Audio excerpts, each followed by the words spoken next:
In my mind, I'm gone to Carolina.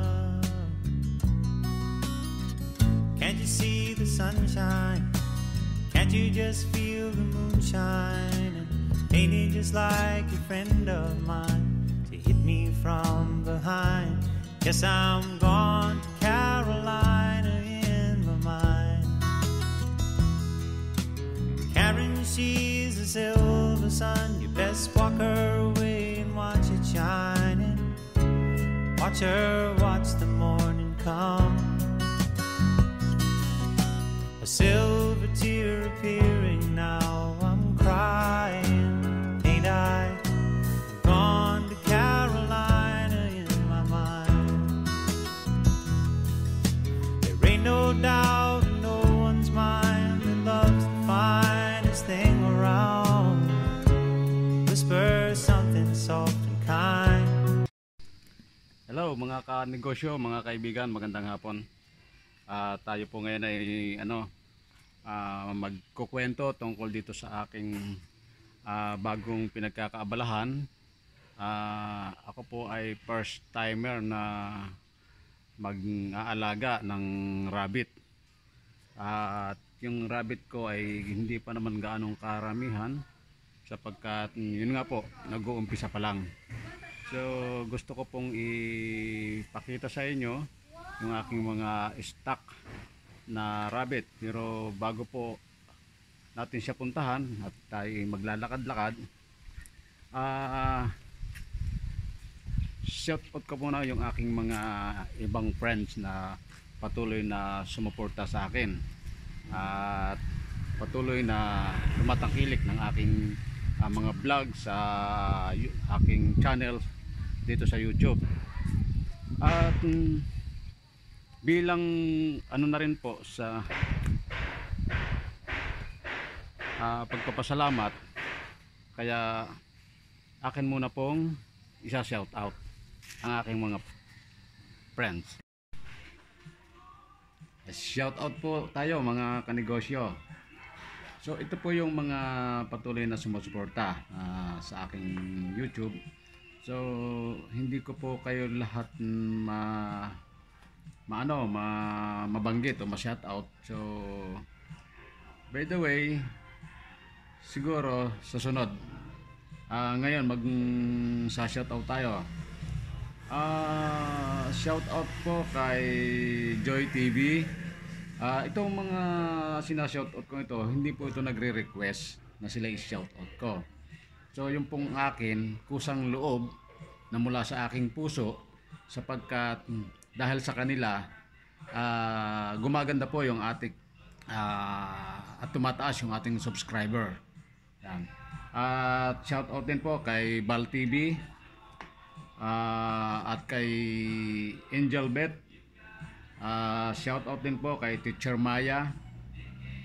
Shoutout din po kay Asa Tolentino Vlogs. Shoutout din po kay Maricel Pabillar. Shoutout din kay Tess I London. Yan. At shoutout kay Diana.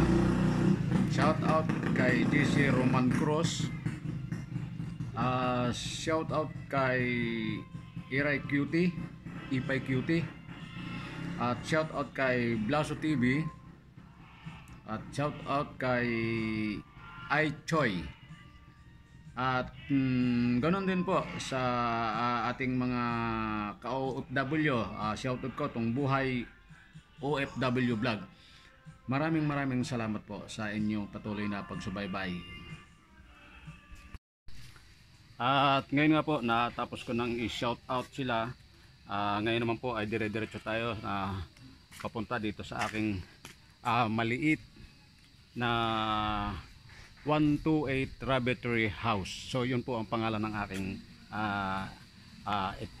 itinayo at itatayo at ipagpapatuloy na pag-handle ng rabbit.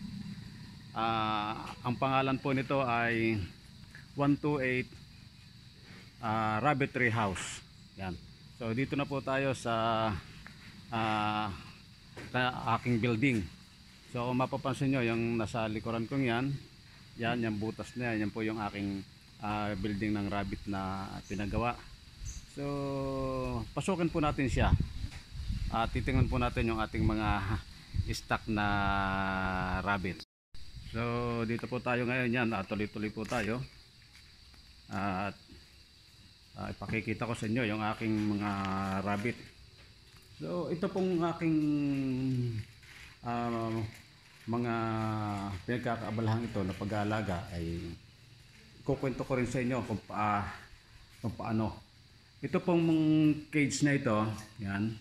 So, wala pong laman to at kulang po tayo sa stock. Ako po ang gumawa niyan. Ito. So, ito rin po. Wala pa rin pong laman. So, ako na rin po ang gumawa ng lahat ng ito. At dito nga po, sa pag-aalaga ko ng rabbit, ay akin pong bibigyan talaga ito ng pansin sapagkat yung pong aking karanasan sa pag-aalaga ng baboy bilang vet technician ay aking pong gagamitin dito sa pag-aalaga ng rabbit kung ano ang pagkakaiba. At may nakahanda na rin po tayo ng mga suporta na kanilang mga pangangailangan tulad po ng nito. Yan. So ito po yung aking ginagamit sa tubig. Minimix ko po ito para po magbigay tulong sa kanila lalo na ngayong panahon ito. Medyo maalinsangan yung panahon kaya lagi po ditong may dextrose araw-araw. Yan. Ito po yung ating isang rabbit na medyo madilim po dito sa lugar na ito at hindi na halos makita yung ating rabbit. Yan po. So ito po. Yan. Hello. Medyo busog na yata siya kasi ayan yung kanyang tayo ay siya nakahiga. Yan. So ito po ginawan ko na rin ng paraan na ito yung kanilang yung tutor nila. Ayan. So dito sila umiinom. Yan, kung napansin nyo, yan dito sila umiinom. Yan. Yung tutor po na yan. Ito po yung sa akin pong opinion lang at sa aking pamamaraan. Ito po yung aking PS. Ginawa ko pong PS ito. Sapagkat ito ay malaki po siya. At ito po yung aking gagawing multiplier. Na dito ako kukuha ng aking mga susunod na gagawing breeder. Ito naman pong isa na ito, bago po ito. So yan ang local New Zealand, kulay itim. Ito po ay galing sa isang kaibigan na ito po ay bago lang, kararating lang kanina. Dito sa Lumbang, Lipa City, yan po. Yan. So kararating lang siya. So yung bloodline niya ay local New Zealand, black. At ang date bred niya ay August 30, 2020. Ang back niya ay local New Zealand din po. Ang due date niya ay September 30, 2020. So ito po yon. Yan.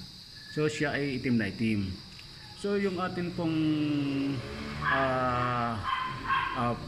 aanak by September 30 ay dalawa. Isa po ay itong doon din galing po sa from Lumbang, Lipa City. Yan po. Ang bloodline niya ay local New Zealand REW. At back niya ay ganun din po, local New Zealand. Ang due date niya po ay September 30. So ito po yon. Yan, medyo madilim na rin din po dito. So yan po siya. Ang mata po niya pink. Yan. So first timer po siya na anak kasi kung magtutuloy-tuloy siya yung prosperity. Yan. Yung katulad ko po na baguhan at sa palagay ko ako ay mahihirapan din sapagkat ako lang din sa kaalaman, kaya doon sa mga kaibigan ko, sa mga ka-groups ko, ako po humihingi rin sa inyo ng konting alalay, konting advice na kung napanood nyo ang aking video na ito Pwede naman po kayong mag-comment. Pwede po kayong mag-suggest kung ano pa yung mga pipili kong matutuhan mula sa mga kagrupo. At yun nga lang po, sa pagpapatuloy po, huwag nyo kakalimutan, patuloy nyo panoorin yung aking video na ito at subscribe. Dito po meron tayong mga ilang stock na rabbit. Tulad po nito, yan. Itong isang ito, yan. Titingnan po natin siya. Ito ay nabili ko rin sa isa kong kaibigan, kulay brown. Yan. Bubuksan po natin at ito po ay kaya ako nagustuhan. Halika rito. May rabbit.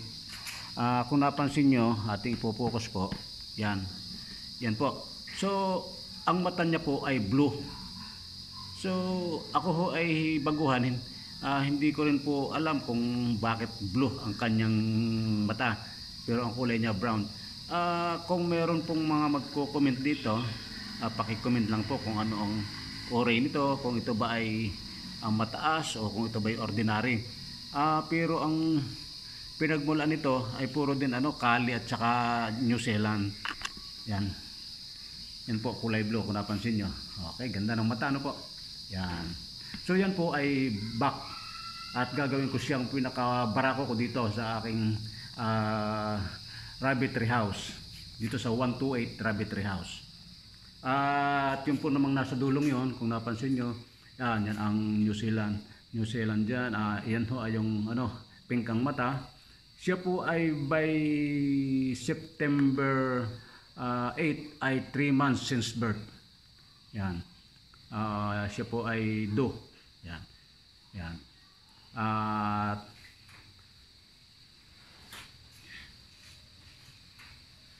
Ito naman po, kung napansin nyo itong aking isang rabbit na ito, yan. Ito po, yan. Yan. Ito po ay magpa 5 months. 4.5 months, pero siya ay tinimbang ko ay 2.5 kilos. Kasabay po nung ating kaninang kulay brown na blue eyes. Yan. Siya ay 2.5 kilos. Magpa 5 months. Yan. Kaya ito po yung mga stock ko na siya po ay back din. At gagawin din po natin siyang tagapamaba o ganador dito sa aking maliit na rabbitry house. Yan. So ito po ay pakita ko lang ng sa inyo. At ito po, yan, kung napansin niyo itong ating isang ito. Yan. Ito po. Ito naman po, ito yung kasabay ng aking unang ipinakita kanina na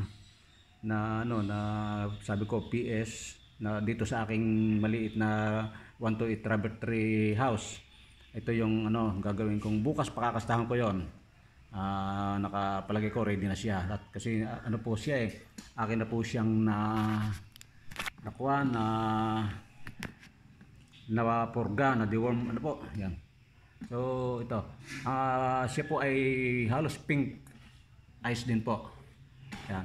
Siya naman po ay nasa timbang na, pero ito po ay mga mga 6-7 months na. Yan. Siya po, ang timbang niya po ay 3.2 kilos. Yan, 3.2 kilos po siya. Yan.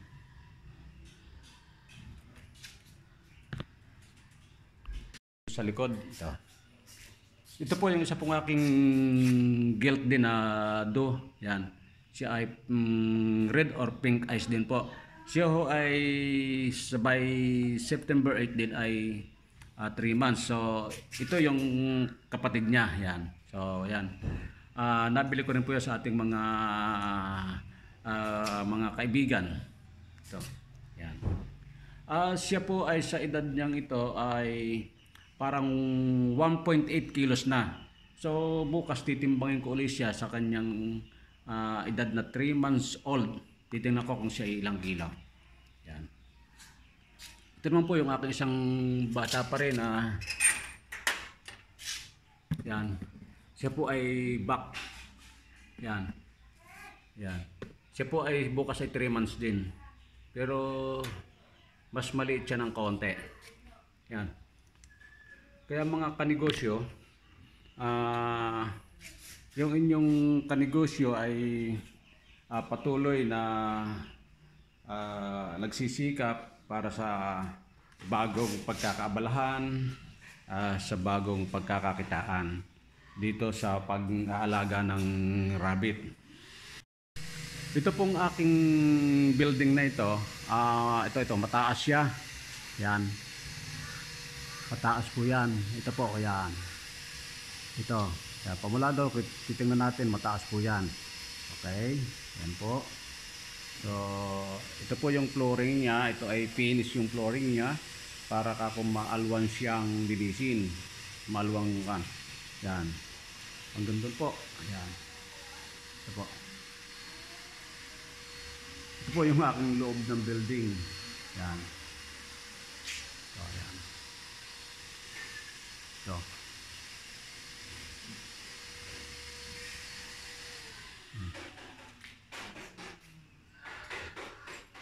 Ito pong building kong ito ay may lapad na 22 feet. 22 feet ang lapad niya at ang haba po naman niya ay 32 feet. Yan.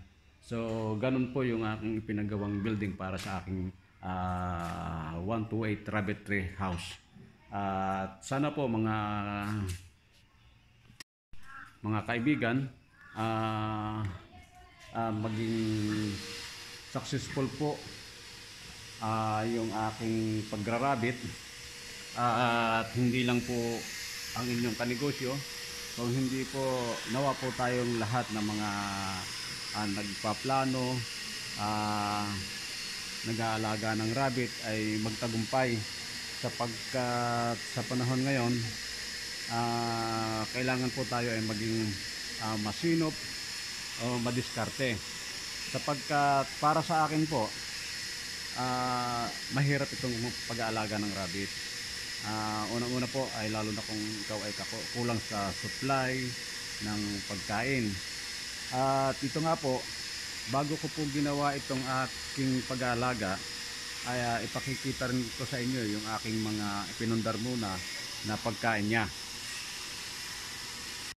So ito ito po yung ating mga pinundar muna bago mag-alaga ng ng rabbit, dahil sa baka po tayo kulangin sa pangangailangan o sa napagkain. Yan, itong lahat ng makikita po nyo dito sa na kulay green na puno na ngayon ay hindi pa masyadong malalaki. Yan, paikot na yan, baybayin po natin. Ito po, yan, paparito. Yan, hanggang doon po. Yan, medyo hindi naman totoong kalawakan pero may kalapadan. Yan, yan. So lahat po ng kulay green na yan na tumutubo na yan, yan po yung ating Tricantera o Madre de Agua. At meron din po tayo ditong ilan na ito yung napier natin. At meron din po tayo ditong mga ilang tinanim. At yun naman pong aking mga na mother plant po ng ating Mother de Agua ay nandun po, yun po ang malalaki. So ito bago pa lang ito, hindi ko pa ho ito nahaharbisan. Yan.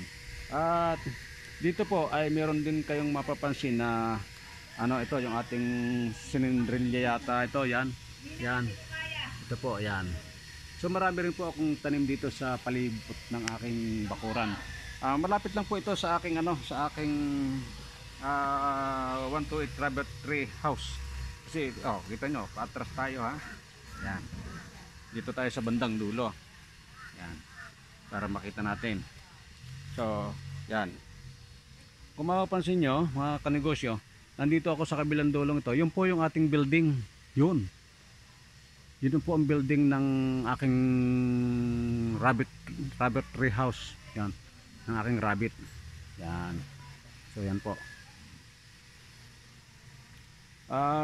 Sana po mga kanegosyo, mga karabit, tayo po ay magtagumpay sa ating mga panibagong negosyo na ito. o itong pinagkakaabalahan sapagkat medyo sa panahon ngayon nagkakaroon tayo ng mga malaking problema sa ating hog industry kasi siyempre may mga epidemya na dumadating. Kaya mga kanegosyo, mga kaibigan, huwag po niyong kaligtaan na panoorin at subaybayan pa yung aking mga ibang video na pipili nating kapulutan ng konting kaalaman, lalo na dito sa pag-aalaga ng rabbit o sa pagpupundar. Kung meron man po ako mga negosyo o mga karabit na kulang sa pamamaraan kung paano mag-alaga ng rabbit, comment lang po kayo at nang ako ay magkaroon ng dagdag kaalaman mula sa inyo mga kaibigan.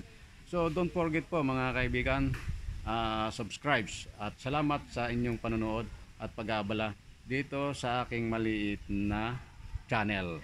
Bye bye and God bless mga kanegosyo.